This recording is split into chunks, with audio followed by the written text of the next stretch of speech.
টাকা কখনোই এভাবে গুনবেন না। তাহলে এভাবে গুনলে কি হচ্ছে, টাকা আপনার কাছ থেকে দূরে সরে চলে যাচ্ছে, তাহলে টাকা আপনার কাছে থাকবে না। টাকা কিভাবে গুনবেন? টাকা সবসময় এইভাবে গুনবেন। দেখুন, এইভাবে গুনলে টাকাটা আপনার দিকে আসছে, মানে টাকাটা আপনার কাছে থাকবে।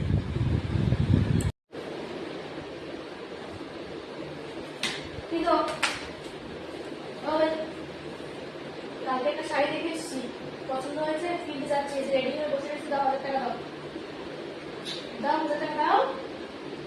কি হলো? এই তো টাকা গুনছে, দাও 1000 টাকা দাও,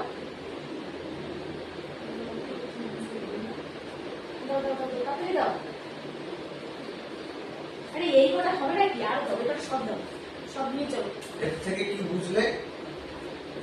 টাকা আপনি এভাবেই গুনুন কি এভাবেই গুনুন, যদি আপনি বিবাহিত হন তাহলে টাকা আপনার সবসময় বেরিয়েই যাবে।